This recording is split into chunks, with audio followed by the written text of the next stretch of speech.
हरि ओम अन्तः प्रविश्य मम इमं प्रसुप्तां सञ्जीवयत्यखिलशक्तिधरस्वधाम्ना अन्यस्तास्तचरणश्रवणात्मगादीन् प्राणन्नमो भगवते पुरुषाय तुभ्यम्।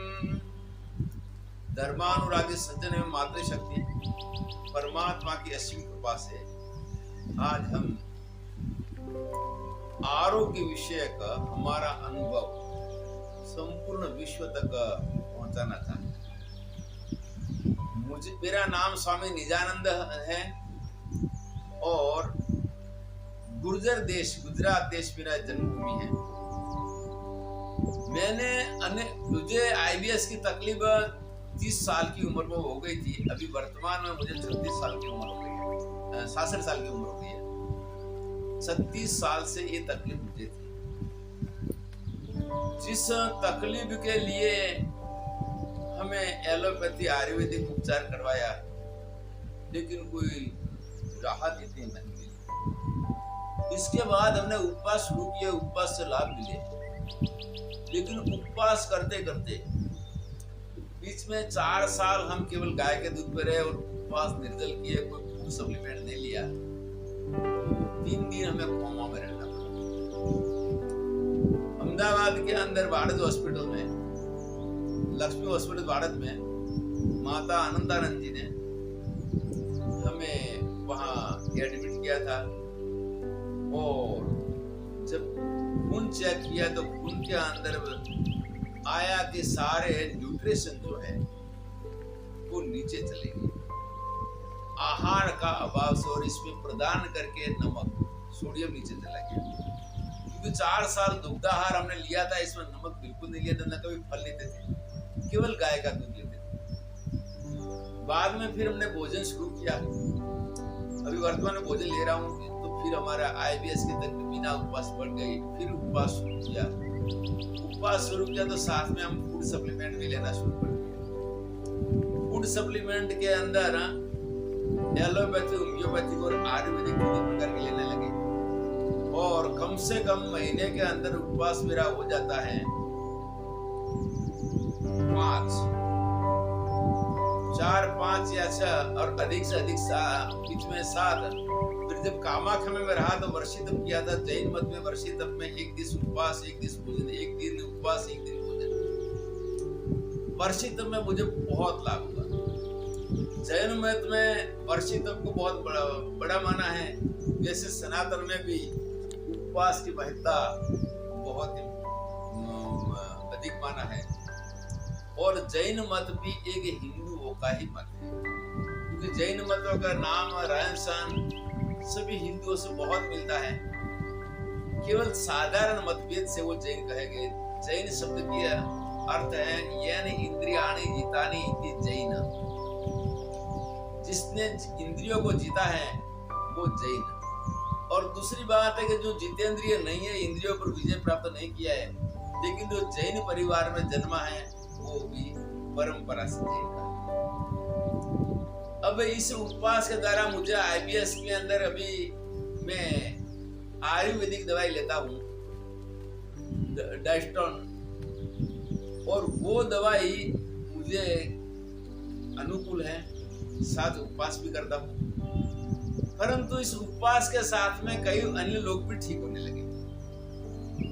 अन्य वो लोग ठीक होने लगे। इसमें 4 रोगों ऊपर इसका खास असर है। एक ब्लड प्रेशर, कोलेस्ट्रॉल, डायबिटीज और हार्ट अटैक। इन 4 रोगों पर बहुत असर हुई। और इन 4 रोगों, इंडाइजेशन, रेसिडुअल कैलोरी इंडाइजेशन से रोग होते हैं, वो होते हैं तो कंट्रोल हो जाते हैं, और नहीं होता है और पहले से वहां करता रहेगा। योग दर्शन के अंदर सूत्र है एयम दुखम अनागतम।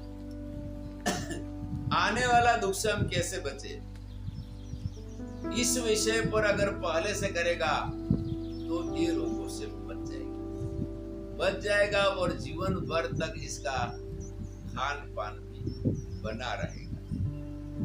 खान पान बना रहेगा इसी विषय के अंदर। अगर हम इस उपवास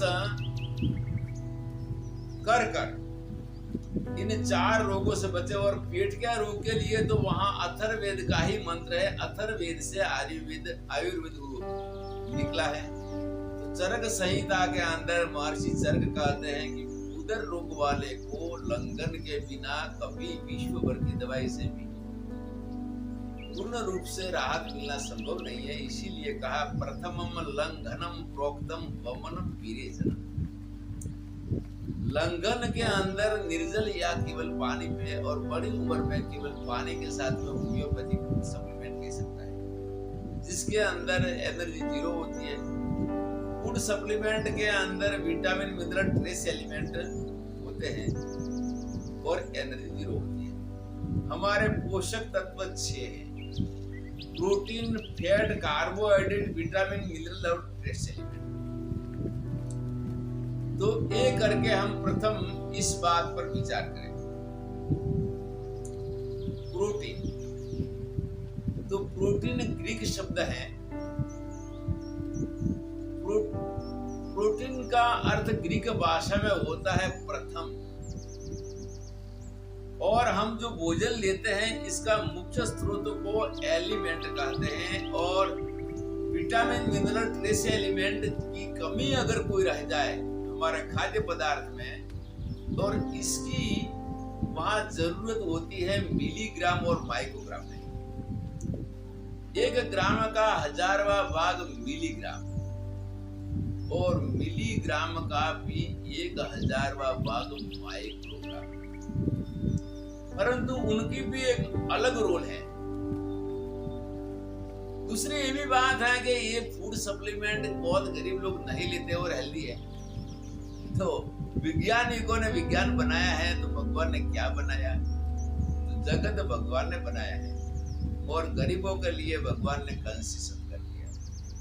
परंतु जो व्यक्ति इसके लिए सक्षम है, कैपेबल है, तो भोजन के साथ फूड सप्लीमेंट लेना भी जरूरी। प्रोटीन प्रथम है, तो प्रोटीन अकेला नहीं होता, चाहे शाकाहारी वस्तु है, मांसाहारी वस्तु। इसके साथ दूसरी चीजें भी इसमें मिली हुई। दूसरी चीजें कौन कौन सी? तो एक तो शुगर, कार्बोहाइड्रेट और फैट। जो तेल 2 प्रकार का है, एक विजिबल, अनविजिबल। विजिबल मतलब निकाला हुआ, और अनविजिबल बिना निकाला। जैसे मूंगफली, तिल इत्यादि में तेल है, अभी निकाला नहीं, इसको भून के खाया जाए तो वो अनविजिबल फैट माना जाएगा। लेकिन फैट दोनों समान है। इसके फैट जो है, फैट और कार्बोहाइड्रेट है, वो जो भोजन है, भोजन की शक्ति को बढ़ा देते हैं। और जो इस शक्ति को बढ़ाने के लिए हम बाहर से भी गुड़, चीनी, शहद इत्यादि ले सकते हैं।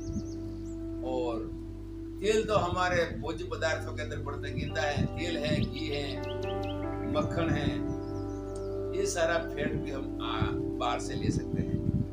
बाहर से ले सकते तो हमारे भोजन की शक्ति को बढ़ा देगा। और अब बचा 3 विटामिन, मिनरल, ट्रेस एलिमेंट जो फूड सप्लीमेंट से ले सकते हैं, जिसका विवरण हमने किया है।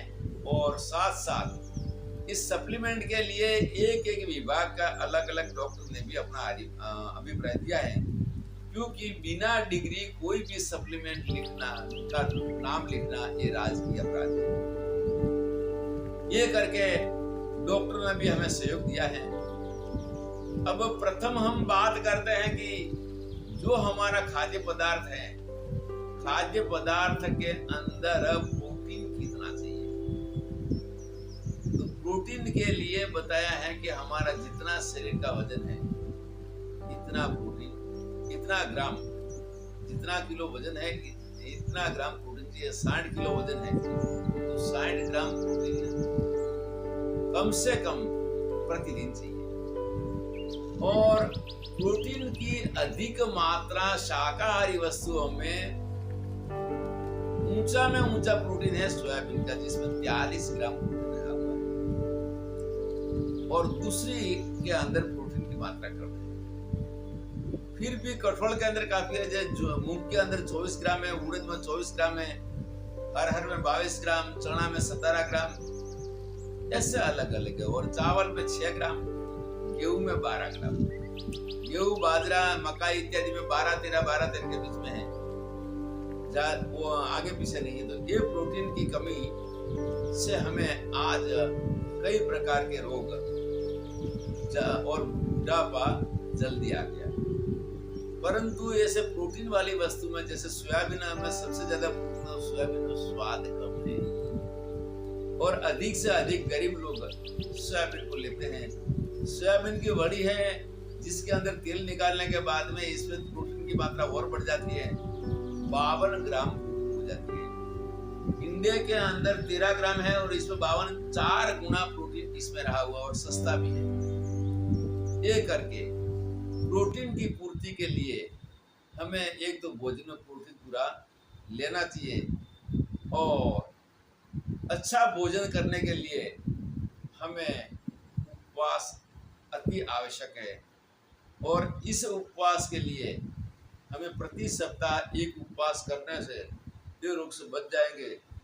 इसके ऊपर हम प्रकाश डालते हैं और हम इस उपवास वाली पुस्तिका का प्रारंभ करते हैं। हरिओम।